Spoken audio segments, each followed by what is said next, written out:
이번 독감 환자 숫자가 빠르게 증가하고 있다는 사실을 알고 계신가요?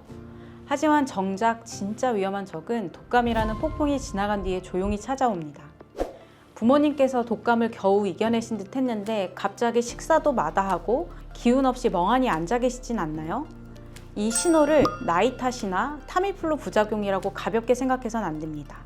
이것은 대한민국 사망 원인 3위, 폐렴의 신호일 수 있습니다. 오늘 영상은 독감 뒤에 숨어있는 이 치명적인 합병증, 폐렴에 대한 이야기입니다.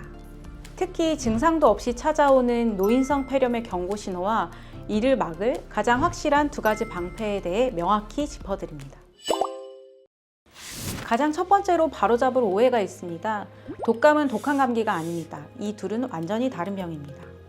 일반 감기는 리노바이러스 등 100가지가 넘는 바이러스가 코와 목에 문제를 일으키는 비교적 가벼운 질환입니다. 푹 쉬면 낫고 우리가 먹는 약은 증상을 조절할 뿐이죠. 반면 독감은 인플루엔자라는 특정 바이러스 감염입니다. 급성으로 찾아오고 38도가 넘는 고열과 전신 근육통을 동반하며 폐에 깊숙이 침투할 수 있습니다. 타미플루 같은 항바이러스 치료제가 따로 있는 이유죠. 독감도 물론 힘들지만 정말 무서운 것은 그 후폭풍입니다. 인플루엔자가 우리 몸을 한번 공격하면 면역 시스템, 특히 폐 방어망이 완전히 무력화됩니다.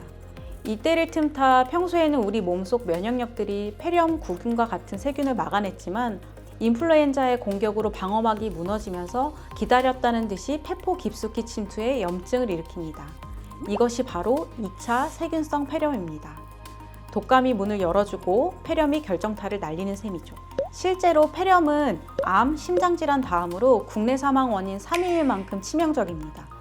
만약 부모님께서 당뇨나 만성호흡기 질환이 있으시거나 50세가 넘으셨다면 폐렴의 최고 위험군이라는 것을 명심해야 합니다.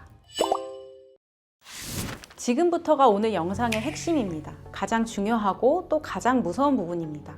보통 폐렴이라고 하면 고열, 쉴 새 없는 기침, 누런, 가래를 떠올립니다.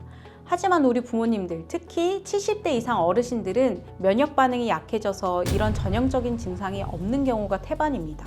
열도 37도 미만이고 기침도 그저 콜록거리는 정도죠. 대신 이런 비전형적 신호를 보냅니다. 이유 없이 기운이 없고 축 처진다. 평소에 잘 드시던 식사를 거부한다. 자꾸 졸려하거나 멍하게 있는다. 갑자기 헛소리를 하거나 사람을 못 알아본다. 자녀분들은 이 모습을 보고 기력이 쇠하셨네, 혹시 치매인가 하고 오해하기 쉽습니다. 하지만 독감 유행 시기나 독감을 앓고 난 직후에 이런 행동 변화가 관찰된다면 혹시 폐렴 아닐까? 바로 의심하고 지체 없이 호흡기내과 전문의를 찾아가셔야 합니다.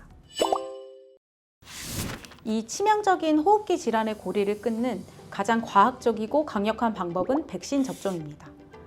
여기서 중요한 점은 두 개의 방패를 모두 준비해야 한다는 것입니다. 첫 번째 방패는 독감 백신입니다. 독감은 매년 종류가 달라져서 1년에 한 번씩 업데이트된 백신을 맞아야 합니다. 지금 너무 늦지 않았나요? 라고 하시지만 아닙니다. 겨울철에는 A형 독감이 지나가도 3, 4월 봄철에는 B형 독감이 유행할 수 있습니다. 항체 형성에 2주가 필요하니 접종하지 않으셨다면 지금이라도 접종하는 것이 현명합니다. 두 번째 방패는 폐렴구균 백신입니다. 이건 매년 맞을 필요는 없지만 두 종류를 순서대로 맞는 것이 효과를 극대화합니다. 만 50세 이상이라면 우선 단백접합 백신을 먼저 접종하세요. 이후 만 65세가 되면 국가 무료 접종인 다당질 백신을 추가로 맞으시면 됩니다. 이 두 가지가 합쳐져야 가장 강력한 방어력이 생깁니다. 백신 접종과 함께 일상에서 폐를 지키는 습관 꼭 기억하세요. 첫째, 수분 공급입니다. 특히 따뜻한 물을 마시면 가래가 묽어져 뱉기 쉬워집니다. 둘째, 물리적 타격입니다. 손을 오목하게 모아 가슴과 등을 톡톡 두드려주면 기관지에 붙은 가래가 떨어져 나옵니다. 셋째, 체위 변경입니다. 우리 폐는 구조가 복잡해서 한 자세로만 뱉으면 안 나옵니다. 왼쪽, 오른쪽, 돌아 눕거나 엎드린 자세에서 기침을 해야 폐 구석구석의 가래까지 배출할 수 있습니다. 폐는 우리 몸의 장기 중 유일하게 외부의 공기와 직접 접촉하는 최전선입니다. 그렇기에 바이러스와 세균의 공격에 가장 취약할 수밖에 없는데요. 잊지 말고 오늘 말씀드린 독감 백신과 폐렴구균 백신이라는 예방접종 두 개의 방패를 꼭 챙겨주시길 바랍니다. 부모님을 향한 자녀분들의 세심한 관찰이 그 어떤 명약보다 중요합니다.